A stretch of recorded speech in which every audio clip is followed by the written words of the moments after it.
نحمده ونصلي ونسلم على رسوله الكريم اما بعد. اگر شوہر بد زبان ہو اور بری طریقے سے برتاؤ کرتا ہو، اچھا سلوک نہ رکھتا ہو، اور بیگم بہت کوشش کرتی ہو اللہ سبحانہ و تعالیٰ کو راضی کرنے کے لیے، اپنی پوری کوشش لگا دیتی ہے اور اپنے شوہر کا پورا خیال رکھنے کی کوشش کرتی ہو، لیکن شوہر کسی وجہ سے جو بھی اس کے مسائل ہیں ان میں گھرا ہوا ہو اور اس طریقے سے برتاؤ کرتا ہو جیسے کہ بیوی کی کوئی اہمیت نہیں ہے، کوئی عزت نہیں ہے. یہ بھی بڑا کامن سیناریو ہے. بہت سے مرد دنیا کے بہت سارے کاموں میں ملوث ہوتے ہیں، الجھے ہوئے ہوتے ہیں. باہر نوکری میں ان کو رگڑا لگتا ہے، ڈانٹ پڑتی ہے، ان کا باس، ان کے سینئر ان کو عموماً ایسے ٹریٹ کرتے ہیں تو وہ اس کا غصہ یا بدلہ کہیں اور تو نکال نہیں سکتے، بیوی پہ نکالتے ہیں، کیونکہ وہی کمزور گھر میں مل جاتی ہے ان کو. یہ بڑی کمزوری مرد کی ہے، اور ایکچولی تو اس کو بے غیرتی کہنا چاہیے. در حقیقت یہ مردوں کی کمزوری ہی نہیں، بے غیرتی ہے کہ وہ اپنے سے کمزور پر اپنا زور چلاتے ہیں. کام پہ باس کے آگے، بلکہ وہاں تو بعض اوقات خواتین ان کے اوپر اگر ہیڈ ہوں تو ان کے بھی آگے جھکے جھکے رہتے ہیں، اور جہاں گھر آئے تو بیوی بچوں پر اپنا غصہ نکالا. تو اس سے پتہ چلا کہ فطرت میں گھٹیا پن ہے. یہ کمینگی کی علامت ہے کہ اپنے سے کمزوروں پر غصہ کیا جائے اور باقی یہ کرتے رہیں. اللہ بس ہدایت دے. تو اگر یہ کسی کی کیفیت ہے، اس کے لیے اللہ سے خوب دعا کرنی چاہیے اور اس سے بہت اچھے طریقے سے بات کرنا چاہیے، اس مسئلے کو ڈسکس کرنا چاہیے. سنبھالے نہ سنبھل رہا ہو، کوشش کے باوجود بھی معاملہ درست نہ ہو رہا ہے، تو پھر کیا کیا جائے؟ پھر اس صورت میں کسی بڑے سے، کمیونٹی کے لیڈر سے، خاندان کے کسی بڑے سے مشورہ کر کے اس معاملے کو سنبھالنے کی کوشش کی جائے. یعنی فَبَعَثُوا حَكَمًا مِّنْ أَهْلِهِ وَحَكَمًا مِّنْ أَهْلِهَا، ایسے کسی بڑے کو بٹھا لیا جائے، ایک طرف کے یا دونوں طرف کے، کہ جو سمجھدار بھی ہو، دین کی فکر بھی رکھتا ہو اور آپ کے ساتھ مخلص ہو. پھر اس کے مشورے کے مطابق اس معاملے کو سمجھایا جائے، یعنی باقاعدہ ہیلپ کی جائے.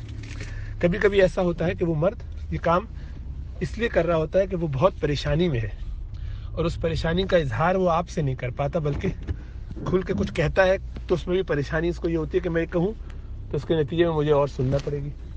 کیونکہ اس میں ہماری خواتین کا جو ایک بہت بڑا قصور ہے کہ وہ بیویاں تو ہوتی ہیں لیکن زندگی میں جو آپ کو ایک ساتھی چاہیے ہوتا ہے وہ نہیں بن پاتی. ہمارے یہاں انڈو پاک میں بالخصوص یہ مسئلہ ہے کہ بیویاں بس ساتھ رہتی ہیں لیکن اپناتی نہیں ہیں، نہ گھر کو اپنا پاتی ہیں نہ شوہر کو اپنا پاتی ہیں. تو اس کے نتیجے میں گڑبڑ یہ ہوتی ہے کہ وہ شوہر ان کے بارے میں یہ خیال رکھتا ہے کہ کچھ بھی کر لو، ان سے کوئی بات کرنے کا فائدہ نہیں، میں نے جو بھی کہوں گا پلٹ کے انہوں نے یہی کہنا ہے کہ ٹھیک ہے، میں تو یہ بتا رہی تھی آپ نے نہیں کیا تھا نا، اچھا ہوا.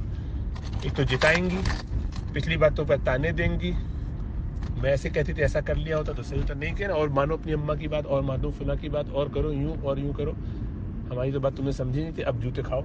تو ان کو پتہ ہے کہ یہاں کچھ بات کرنے کا فائدہ نہیں، یعنی ان سے کوئی ایسا حوصلہ نہیں مل سکتا، ایسا کوئی مشورہ نہیں مل سکتا جو کام کا ہو.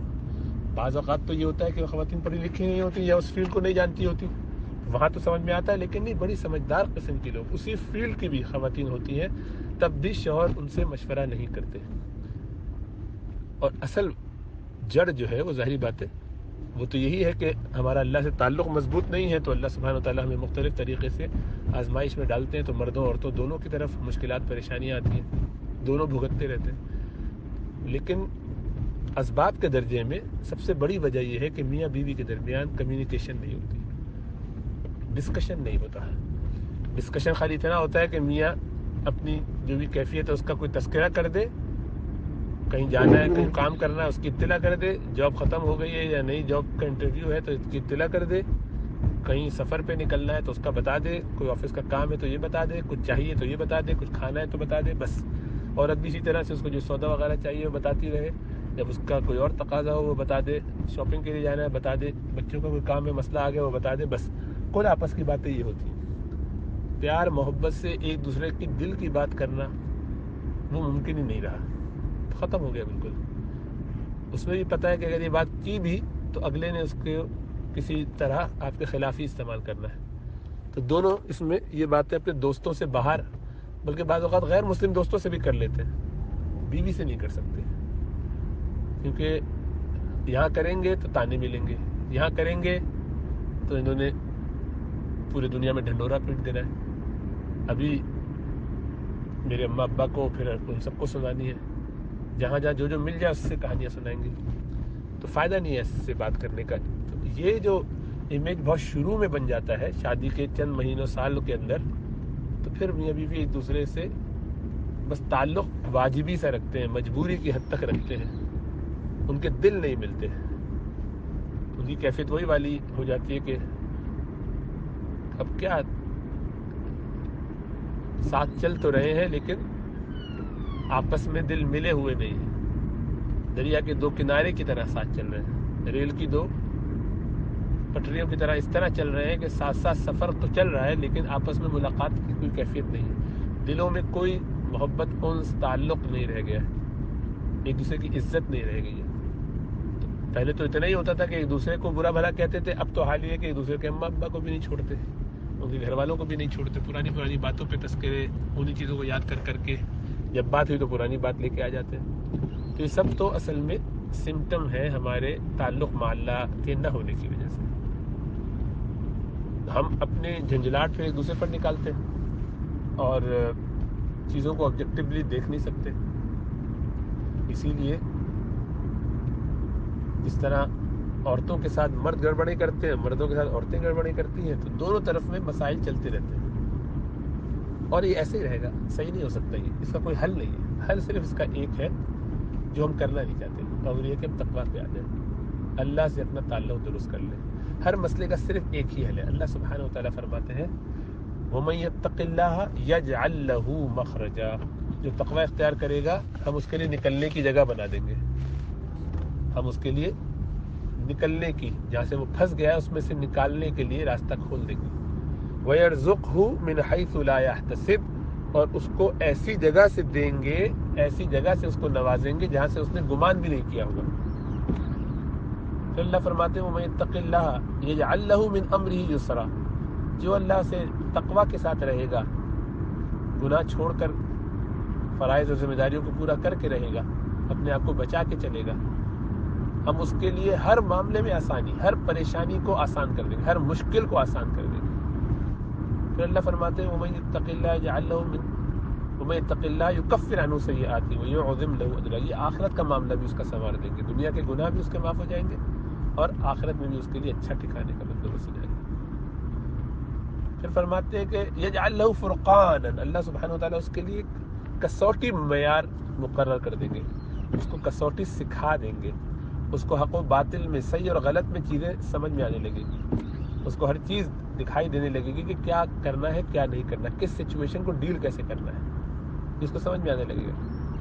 پھر اب اس کے اوپر ہے کہ اس پر عمل کیسا کرتا ہے. یہ سب کام تقویٰ سے ہوتے ہیں. اب تقویٰ کا مطلب ہے کہ اللہ کے بتائے ہوئے احکامات پہ عمل کیا جائے، اوامر کو بجا لایا جائے، نواہی سے اجتناب کیا جائے، منع جن چیزوں کو کیا گیا ان سے بچتا رہے. بس یہ کیا اس نے، اس کے حالات سنور گئے. لیکن ہم یہ کرنے پر تیار نہیں ہیں. ہم یہ چاہتے ہیں کہ سمٹمز جو ہیں اس کو دور کر لیں.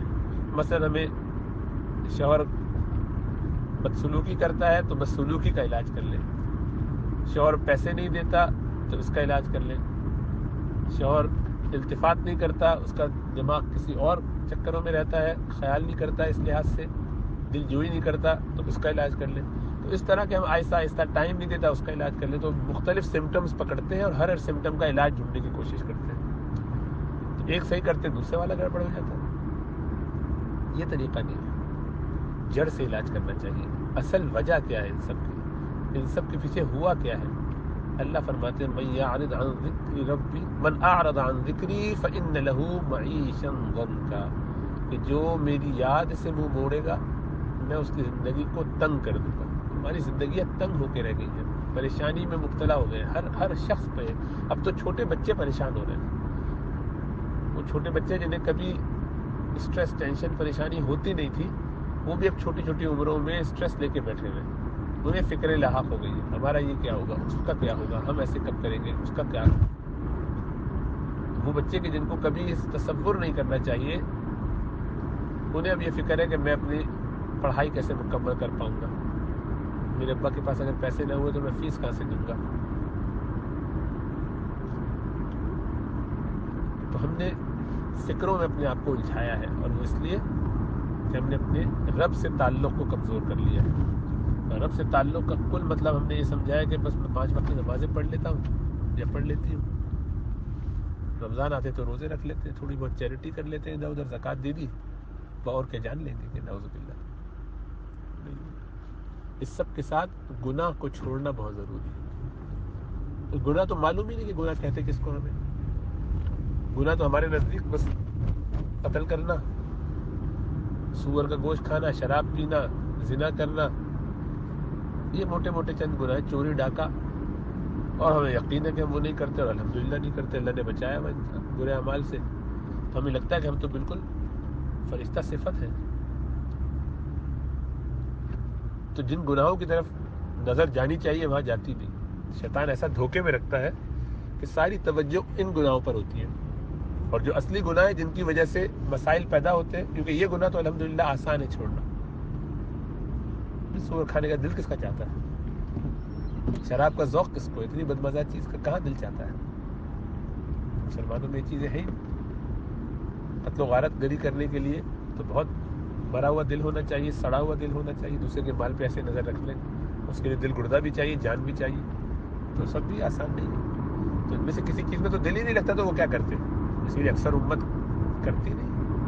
تو اب اسی کو سمجھتے ہیں کہ سب کچھ ہے، بڑے گناہ ہے، اللہ کا فضل ہے کہ اللہ نے بچایا، بس پر اللہ کا شکر ادا کرنا چاہیے۔ لیکن ہمارا پرابلم وہ گناہ نہیں ہے، ہمارا پرابلم ہے نفس کے گناہ، ہمارا پرابلم ہے کبر، ناشکراپن، بے صبراپن، اپنے حقوق کی جنگ لڑنا، انسانوں سے بھی اور اللہ سے بھی، نعوذ باللہ، انٹائٹلمنٹ کا سینس کہ میں مستحق ہوں، میرے ساتھ ایسا کیوں نہیں کیا، مجھے ایسے کیوں ٹریٹ کیا گیا۔ ہر حالت میں اپنے آپ کو اپنی ایک شان بنا کے رکھتے ہیں، اپنی سلطنت میں خود خدا بنے بیٹھے ہیں۔ تو میں سوال کرتا ہوں ان مردوں سے بھی کہ جو اپنے آپ کو ایسا سمجھ کے اپنی بیویوں سے مختلف ٹریٹ کرتے ہیں، برا ٹریٹ کرتے ہیں، بچوں سے غلط طریقے سے سلوک کرتے ہیں، کیا وہ فرعون سے بڑے بادشاہ ہیں؟ انجام کیا ہوا؟ کیا اس انجام کے انتظار میں؟ اس کا تو دنیا میں ہو گیا، آخرت میں بھی تباہی ہے۔ ہمیں اگر اللہ سبحانہ وتعالیٰ نے آخرت خراب کر دی ہماری، تو کیا حاصل کریں گے؟ ویسے تو طاقت ہے بھی نہیں، دنیا بھی خراب ہے۔ اس لیے اپنے آپ کو ان امتحانات سے بچانے کے لیے تقویٰ اختیار کرنا چاہیے، توبہ استغفار کرنا چاہیے، اللہ سے رجوع کرنا چاہیے، اور ڈرتے رہنا چاہیے، کرتا جا اور ڈرتا جا۔ اور اسی طرح وہ عورتیں جو یہ سمجھتی ہیں وہ بھی کر لیں، کیا اکھاڑ لی؟ انہیں یہ سوچنا چاہیے کہ کیا وہ آسیہ سے زیادہ پاک ہے اور ان کا شوہر فرعون سے زیادہ برا ہے؟ تو وہ تو اللہ سے تعلق بنا کے صبر و ضبط کے ساتھ رہتی رہی، اللہ سے دعا کرتی ہیں اپنے لیے محل کا جنت میں۔ تو آدمی اپنے آپ کو ایسا رکھے، لیکن ہم چونکہ سب کرنا نہیں چاہتے، باتیں مشکل لگتی ہیں، یہ کیا ہے، اس میں کوئی سمجھ میں نہیں آ رہا، ویگ ہے، ویگ نہیں ہے۔ غور کیجیے، اپنی زندگی میں ذرا جھانکیے، معلوم کیجیے کہ کون کون سے روحانی گناہ ہیں جس میں آپ مبتلا ہیں، اور ان کی اصلاح کروائیے، کسی بزرگ سے، کسی شیخ سے، کسی استاد سے کہ مجھے یہ بیماری، مجھے غصہ بہت آتا ہے، میں جلدی چھوٹی بات پہ غصہ آ جاتا ہے، بہت بری طریقے سے میں بد زبانی کر جاتی ہے، اس سے یہ گڑبڑ ہو جاتی ہے، میں ایسا کر دیتا ہوں۔ مرد اور سب یہ سوچیں کہ میں کن کن گناہوں میں مبتلا ہوں، اور ان گناہوں کو دور کرنے کے لیے کیا علاج ہے۔ جب تک کہ خود ورک آؤٹ نہیں کریں گے اور اس پہ علاج نہیں کریں گے، اپنے کسی بزرگ سے مشورہ کر کے، کوئی ایکسپرٹ جو روحانیت کا ہو، اس وقت تک معاملات درست نہیں ہوں گے۔ سارے منور کر کے دیکھ لیجیے، ساری کوششیں کر کے دیکھ لیجیے، آنکھیں کھل جائیں گی، پتہ چل جائے گا۔